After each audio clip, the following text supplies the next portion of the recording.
আসসালামু আলাইকুম রহমতুল্লাহি অবরকাতুহ।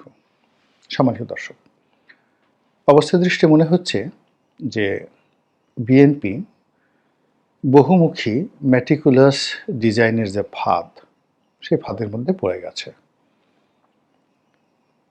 আমরা জানি যে গত 15 বছরে যে আধিপত্যবাদী শাসন, যেটিকে এখন ফ্যাসিবাদী শাসন হিসেবে অভিহিত করা হচ্ছে, ওই সময়টিতে বিএনপির মধ্যে অন্তত 3 থেকে 4টি গ্রুপ, তারা পরস্পরের সঙ্গে দ্বন্দ্ব এবং সংঘাতে লিপ্ত ছিল। আর এ সকল গ্রুপ কেউ ভারতপন্থী, কেউ চীনপন্থী, কেউ আমেরিকার সঙ্গে সম্পর্ক রাখার চেষ্টা করছিল, আর কেউ কেউ তার বাসায় কয়েকজন ইউরোপীয় যে রাষ্ট্রদূত বাংলাদেশে আছেন তাদেরকে দাওয়াত করে একবেলা খাইয়ে তারা তাদের যারা রাজনৈতিক প্রতিপক্ষ ছিলেন দলের মধ্যে, তাদেরকে বোঝানোর চেষ্টা করছিলেন যে তিনি বেশ গুরুত্বপূর্ণ ব্যক্তি। আরেকটি পক্ষ ছিলেন যারা ঘন ঘন দিল্লি যেতেন, কলকাতা যেতেন, বলতেন আমরা দিল্লির লোক। কেউ কেউ ডিজিএফআইয়ের লোক, আবার সরকারের সঙ্গে, মানে আওয়ামী লীগ সরকারের সঙ্গে তলে তলে ভালো সম্পর্ক রয়েছে, এরকম শীর্ষ নেতাদের কয়েকজন দলের মধ্যে বেশ প্রভাবশালী ছিলেন। তারা মাঝে মধ্যে গ্রেপ্তার হতেন নিজেরা, আবার তাদের হুকুমে বা তাদের ইচ্ছায় দলের অনেক গুরুত্বপূর্ণ ব্যক্তি, বিশেষ করে যে সকল লোক সরকারপন্থী বলে পরিচালিত ছিল, তাদের যে যারা প্রতিপক্ষ ছিলেন দলের মধ্যে, তারা জেলে যেতেন, অপদস্থ হতেন, মামলা মোকদ্দমায় পড়তেন। এগুলো আওয়ামী লীগ জমানাতে রীতিমতো ওপেন সিক্রেট ছিল। তার আগে যদি ধরেন 1/11-এর সময়, 1/11-এর সময় স্পষ্টতই কয়েকটা ভাগ। একটি ভাগ হলো সংস্কারবাদী, আর একটা ভাগ হলো প্রো বিএনপি, তারেক রহমান সাহেব এবং খালেদা জিয়ার নেতৃত্বের প্রতি যাদের অবিচল আস্থা ছিল। এই দুটো ভাগের বাইরে আবার হাওয়া ভবনপন্থী, তারেক রহমানপন্থী বনাম বেগম খালেদা জিয়াপন্থী, এটা ছিল উপগ্রুপ। এই ছিল 1/11-এর সময়টিতে। আরেকটি গ্রুপ ছিল যারা অ্যাবান্ডেন্ট, দুর্নীতিবাজ, এবং দলের নেতাকর্মী মনে করতো যে এদের কারণে মূলত দলের পতন হয়েছে। এখন যেভাবে সালমান এফ রহমান, আনিসুল হক, এস আলম, সামিদ গ্রুপ, এদেরকে যেভাবে মীর জাফর মনে করছে আওয়ামী লীগের লোকজন, ঠিক একইভাবে 1/11-এর সময়টিতে বিএনপির অনেক নেতাকর্মী, অন্তত চিহ্নিত 50 থেকে 60 জন শীর্ষ এবং জুনিয়র কর্মকর্তা, যাদের বিরাট অংশ বেগম জিয়ার কাছাকাছি থেকে হারিস চৌধুরীর নেতৃত্বে একটা আন্ডারওয়ার্ল্ড গড়ে তুলেছিল। আরেকটি গ্রুপ হাওয়া ভবনের নেতৃত্বে থেকে তারা একটা আন্ডারওয়ার্ল্ড, প্যারালাল আন্ডারওয়ার্ল্ড গড়ে তুলেছিল। তো এদের মধ্যে যে দ্বন্দ্ব, সংঘাত, মারামারি, কাটাকাটিতে বিএনপির যে সর্বনাশ হয়েছে, বিএনপিকে ক্ষমতা হারাতে হয়েছে, এ কারণে বিএনপির নেতা এবং কর্মী টপ থেকে বেগম খালেদা জিয়া এবং তারেক রহমান সাহেবকে বিতর্কের ঊর্ধ্বে রেখে নিচের যারা লেভেল, তাদের সবাইকে আলাদা করে গালাগাল করত। তো এই যে প্রথমে দুটো গ্রুপ, তারপরে দুটো সাব গ্রুপ, আর সর্বশেষ দুর্নীতিবাজ গ্রুপ, এভাবে ছিল 11 পর্যন্ত। তো দুর্নীতিবাজ যে গ্রুপটি, তারা আওয়ামী লীগের জমানাতে অনেকে জেলে ছিলেন, অনেকে দেশের বাইরে পালিয়েছিলেন। কিন্তু এই বিপ্লবের পর সবার আগে, এমনকি জেলখানার দরজা খুলে দেওয়ার আগে, আওয়ামী লীগের যে দুর্নীতি, অনিয়ম, স্বেচ্ছাচার যে জায়গাগুলোতে একেবারে মাখন ছিল, ঠিক সেই জায়গাগুলো দখল করার জন্য ওই যে চক্রটি, যে চক্রটি দুর্নীতিবাজ ছিল, যাদের কারণে 11 অনিবার্য হয়ে পড়েছিল, এবং যাদের মধ্যে ভাইয়া গ্রুপ, আম্মা গ্রুপ হিসেবে চিহ্নিত ছিলেন, তারা এক হয়ে গেল। তারা এক হয়ে ওই জেলখানা থেকে যে সকল সন্ত্রাসী বেরোলো, তাদের নেতৃত্ব গ্রহণ করে টোটাল কমপ্লিটলি ব্যবসা বাণিজ্য, চাঁদাবাজি থেকে শুরু করে সব কিছু তারা নিয়ন্ত্রণ করছে টিল নাও। এবং এদের কারণে যাদের সঙ্গে বিএনপির আসলে কোনো যোগাযোগ নেই, এমনকি তারেক রহমান সাহেবের সঙ্গে কিন্তু এদের যোগাযোগ নেই। কয়েকজন দলের পোর্টফোলিওতে আছেন, কিন্তু তারেক রহমান সাহেব হয়তো জানেন না যে তার জানি দুশ্মন এবং তাকে এবং তার দলকে ক্ষমতাচ্যুত করে 1/11 ঘটনার জন্য যারা দায়ী সেই সমস্ত লোকের সঙ্গে দলের এই পদধারী লোকের সংযোগ আছে, এটা এখনো পর্যন্ত তিনি বিশ্বাস করতে পারছেন না। এটা হলো তার ট্র্যাজেডি। তো সেই গ্রুপটি গত 14 মাস ধরে মূলত ফাইন্যান্সিয়াল ম্যাটার, চাঁদাবাজির ম্যাটার যা কিছু আছে, এমনকি দলের মনোনয়ন পর্যন্ত তারা নিয়ন্ত্রণ করছে দলের অন্যান্য প্রভাবশালী নেতাদেরকে ভয় দেখিয়ে, ভীতি দেখিয়ে, লোভ দেখিয়ে। তারা যাচ্ছে না, তারা ডেকে পাঠাচ্ছে, তারা কোথাও যাচ্ছে না, কিন্তু তারা টেলিফোন করছে, তাতে কিন্তু কাজ হয়ে যাচ্ছে অনেকটা সেই আন্ডারওয়ার্ল্ডের ডনের মতো।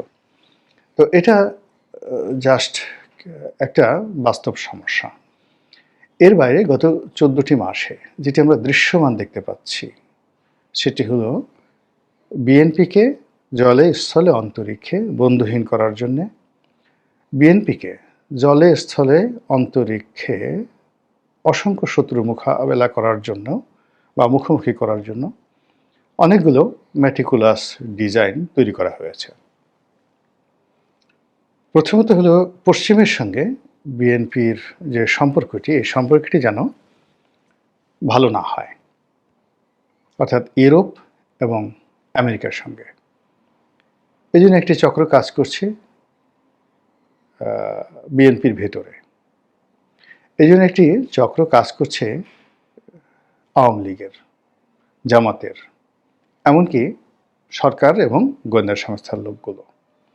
ফলে গত 14 মাসে আপনি দেখেন যে ইউরোপীয় ইউনিয়ন এবং আমেরিকার যে দৃষ্টিভঙ্গি বিএনপি সম্পর্কে কতবার পরিবর্তন হয়েছে।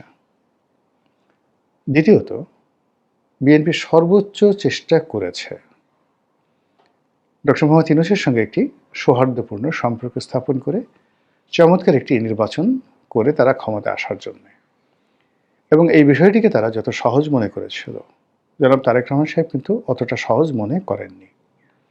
তিনি সুদূর প্রবাসী থেকেও যেটি বলার চেষ্টা করেছেন যে এবারের নির্বাচনটা অতীতের যে কোনো নির্বাচনের চেয়ে জটিল মনে হয়। তিনি আরও বলার চেষ্টা করেছেন যে যত সহজে আপনারা ক্ষমতায় যাওয়ার চিন্তা করছেন, পরিবেশটা কিন্তু অত সহজ হবে না। দলের চাঁদাবাজ, যাকে বলা হয় মাস্তান, আজে বাজে লোক যারা ছিলেন তাদের বিরুদ্ধে ব্যবস্থা নেওয়ার জন্য তিনি প্রাণান্ত চেষ্টা করেছেন।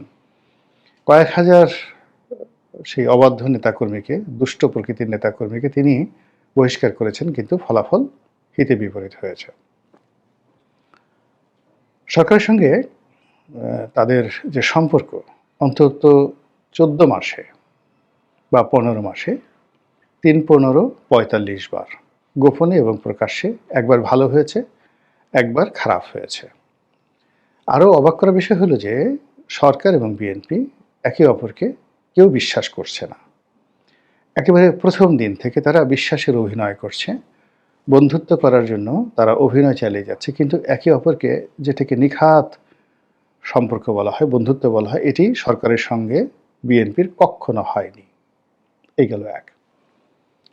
এর বাইরে এনসিপি, জামাত, এদের সঙ্গে তারা 100 বার, মানে গত 15 মাসে 100 বার শত্রুতা করার চেষ্টা করেছে, তাদেরকে রাজনৈতিকভাবে মোকাবেলা করার চেষ্টা করেছে এবং সিদ্ধান্ত নেওয়ার চেষ্টা করেছে তাদেরকে আঘাত করতে হবে, সাস্টেন করতে হলে তাকে আঘাত করতে হবে। কিন্তু চূড়ান্ত পর্যায়ে গিয়ে আবার বিএনপি সেখান থেকে ফেরত এসেছে। তাহলে সরকারের সাথে গেল, প্রধান দুটিও রাজনৈতিক শক্তির সঙ্গে গেল, আর থার্ড সেনাপ্রধানের সাথে তাদের সম্পর্ক কেমন হবে, তারপর আওয়ামী লীগ সম্পর্কে তাদের ধ্যান ধারণা, চিন্তা চেতনা কেমন হবে, তারপর অন্যান্য ছোট ছোট রাজনৈতিক দলগুলোর সঙ্গে তারা কিভাবে বন্ধুত্ব করবে, এই বিষয়গুলোর মধ্যেও তারা টানাপোড়েনের মধ্যে এখন পর্যন্ত আছে। কোনো একটি বিষয় সেই 14 মাস আগে তারা যেটা বলেছে ওটার উপর আজ অবধি তারা স্থির থাকতে পারেনি, যেটিকে ইংরেজিতে বলা হয় কনস্ট্যান্ট। সেই কনস্ট্যান্ট থাকা, প্রেডিক্ট থাকা, স্থির থাকা এবং মজবুতি যেটাকে বলা হয় দৃঢ়তা, আয়রনম্যানশিপ, এটা মানে যে যে রাজনীতিতে খুব বেশি দরকার, সেই জায়গাটিতে বিএনপি খুব ডেন্ট অ্যান্ড বেন্ট, ডানে বামে গিয়ে ঠিক যেভাবে আপনার যে কোনো জায়গাতে একটি গর্ত তৈরি হয় বা আমরা যেটাকে ঢেউ বলি, তারপরে শেষে মানে ডেন্ট অ্যান্ড বেন্ট, বেন্ট মানে বাঁকানো, গাছ যেমন বাতাসে হেলে দিলে এটাকে বেন্ট, মাথা নোয়ানো, এটাকে বলা হয় বেন্ট। আর ডেন্ট হলো আপনার জাস্ট পড়ে যাওয়া, একটা টিনের ঘরে ওই যে যাকে বলা হয় আপনি একটা ঘুষি দিলেন বা একটা আঘাত করলেন, ওটা যে ডেবে গেল, এটাকে বলা হয় ডেন্ট।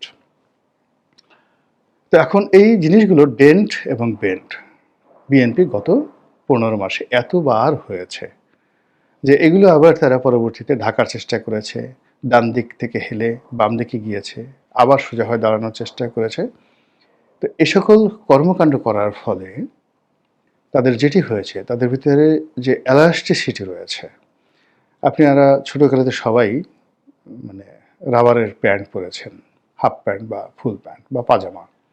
তো বারবার যদি আপনি রাবারকে টানা হেঁচড়া করেন, তাহলে ওটার যে একটা স্বাভাবিক মানে বাড়ার বা সংকুচিত হওয়ার, প্রসারণ এবং সংকুচিত হওয়ার যে ক্ষমতা থাকে, এটা একসময় জিরো হয়ে যায়, ওটা দড়ির মতো হয়ে যায়। মানে আপনি টানলেও আর ছিঁড়ে যাবে, আর ওটাকে কোনো অবস্থাতে ছোট করা যায় না। এটাকে এলাস্টিসিটির যে পাওয়ার বলা হয়, এই পাওয়ারটা জিরো হয়ে যায়। তো বিএনপি যে তার স্বাভাবিক একটা এলাস্টিসিটি দেখাবে, কখনো নরম হবে, গরম হবে, এটা এত বেশি পরিমাণ হয়ে গেছে, এখন এই দলটির সংকোচন এবং প্রসারণ, এই দুটার শক্তি হারিয়ে তারা ফেলেছে। ফলে বিএনপি যদি হুমকি দেয়, এখন সরকার সেই হুমকিকে ভয় পাচ্ছে না। আবার বিএনপি যদি নীরব হয়ে যায় যে আমরা কিছুই করব না, জিকির করব সারাক্ষণ, এটাও সরকার তাদেরকে স্বস্তি দিচ্ছে না। এর কারণ হলো এত বড় একটা দল, এটা তো নির্বিষ নয়, কাজেই তারা শান্তশিষ্ট থাকতে পারবে না। ফলে তাদের যে এলাস্টিসিটি, এটি নেই, তারা একেবারে ছড়িয়ে ছিটিয়ে পড়েছে, তারা গোল হতে পারছে না, তারা একত্র হতে পারছে না। তো এই অবস্থাতে তারা যে কাজটি করেছে, একুলও হারিয়ে ফেলেছে, ওকুলও হারিয়ে ফেলেছে, নিত্য নতুন শত্রু তৈরি করে ফেলেছে, আর বিশ্বস্ত বন্ধু যারা তাদের বিপদের দিনে ছিল, সে সকল মানুষের কাউকে কাউকে তারা দূরে সরিয়ে দিয়েছে, কেউ কেউ দূরে সরিয়ে গিয়েছে, অনেকে শত্রু তৈরি হয়ে গেছে, এবং অনেকে খুব বিখ্যাত লোক, বিএনপির খুব বিখ্যাত লোক, মন্ত্রী পর্যায়ে বিএনপি যাদেরকে নিয়োগ দিয়েছিল, এবং বিএনপি যাদের জন্য অনেক কিছু করেছে এবং তারাও বিএনপির জন্য জীবনটাই শেষ করে দিয়েছে, এই সকল মানুষ এখন জামাতে চলে গেছে, হেফাজতে চলে গেছে, তারা বিএনপির নাম শুনতে পারে না, তারেক রহমান সাহেবের নাম শুনতে পারে না।